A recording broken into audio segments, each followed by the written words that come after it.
Corona टीके को लेकर तमाम सवाल हमारे मन में पहले से ही हैं।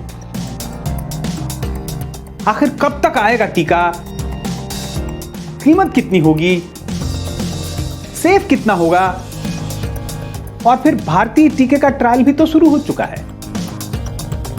लेकिन इन तमाम सवालों के बीच अब एक नया सवाल उठ खड़ा हुआ है, क्या कोरोना से हमारी जो लड़ाई है वो बिना वैक्सीन के ही पूरी हो सकती है? दिल्ली में ऐसा क्या हुआ जिसकी वजह से कोरोना टीके की जरूरत पर ही सवाल उठ खड़ा हुआ है? इन सवालों के जवाब हासिल करने की कोशिश करेंगे। साइंटिस्ट क्या कहते हैं वो भी बताएंगे। लेकिन पहले आप ये बताइए, पापड़ खाते हैं? जी हां, पापड़। और खाते हैं तो किस ब्रांड का? दरअसल कोरोना को दूर रखने के कुछ तरीके तो बताते हैं वैज्ञानिक, और कुछ बताते हैं हमारे नेता मंत्री। केंद्रीय मंत्री अर्जुन राम मेघवाल का कहना है कि एक खास ब्रांड का पापड़ बना है, उसे खाने से कोरोना नहीं होता।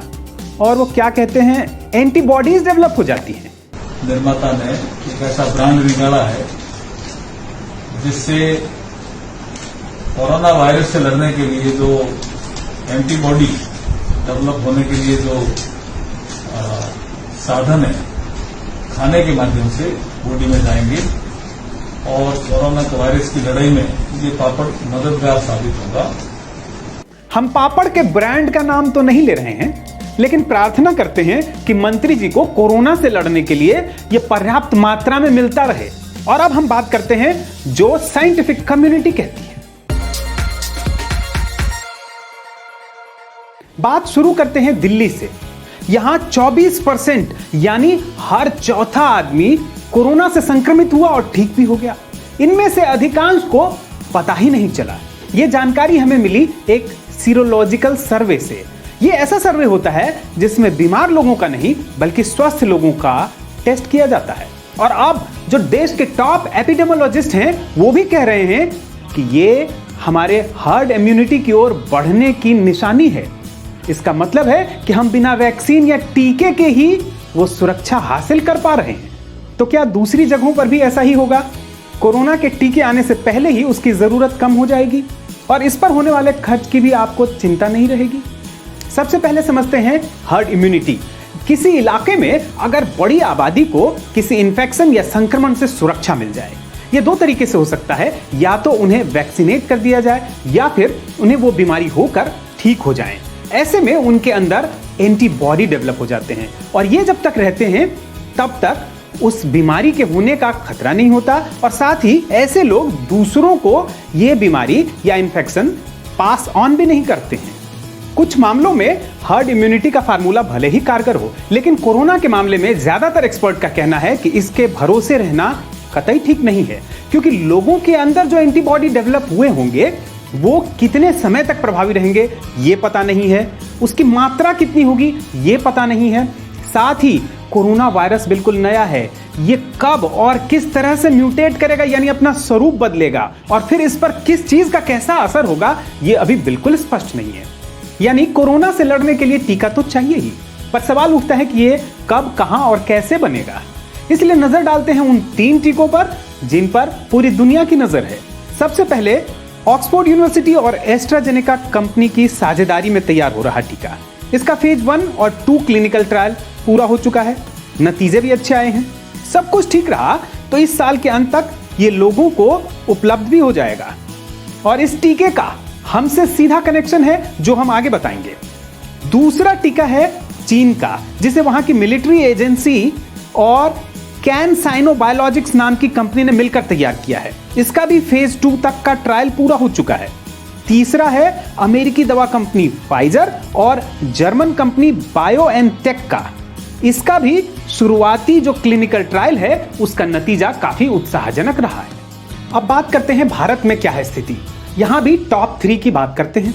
सबसे पहले आता है ICMR, Indian council of medical research, जो सरकारी एजेंसी है, उसके साथ मिलकर भारत बायोटेक की ओर से लाया गया टीका। इन दिनों जो आप सुन रहे हैं देश भर में क्लिनिकल ट्रायल शुरू होने की खबरें आ रही हैं, वो इसी टीके की है। इसे कोवैक्सीन नाम दिया गया है। पटना एम्स में 15 जुलाई को इसकी शुरुआत हुई है और अब शुक्रवार को दिल्ली एम्स में भी इसका ट्रायल शुरू हो गया है। दूसरा टीका जाइडस कैडिला नाम की इंडियन कंपनी का है। इसे भी क्लिनिकल ट्रायल की इजाजत मिल चुकी है।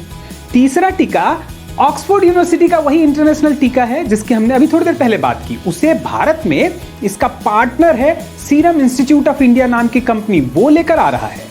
यहां भी इसका फेज 3 ट्रायल होगा। फेज 1 और फेज 2 का ट्रायल इंटरनेशनल लेवल पर पहले ही हो चुका है। फेज 3 ट्रायल के लिए इसने इजाजत मांगी है जो जल्दी ही इसे मिल सकती है। अब सवाल है कि भारत में हमें और आपको ये टीके कब तक मिलेंगे। भारत की इस मामले में जो दोनों फ्रंट रनर कंपनियां हैं उन्हें अपना क्लिनिकल ट्रायल खत्म करने में इस साल का अंत लग सकता है।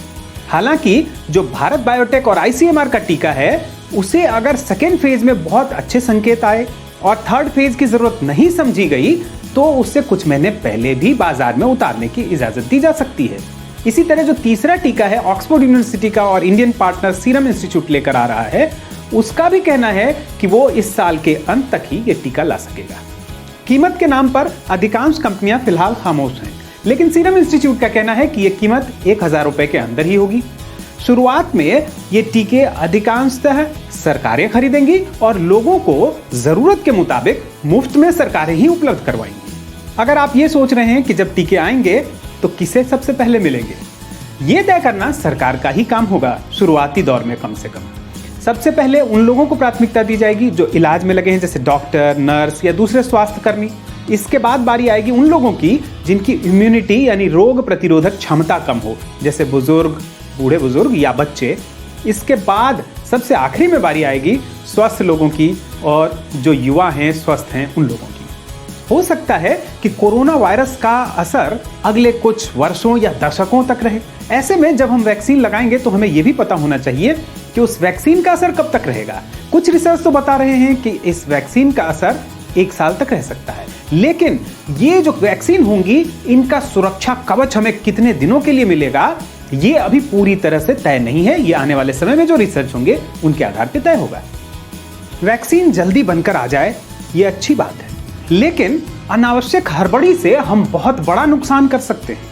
ये मत भूलिए कि कई साइड इफेक्ट ऐसे होते हैं जो कई महीनों या वर्षों बाद पता चलते हैं। वैक्सीन की ही तरह सही जानकारी भी लोगों तक पहुंचना बहुत जरूरी है।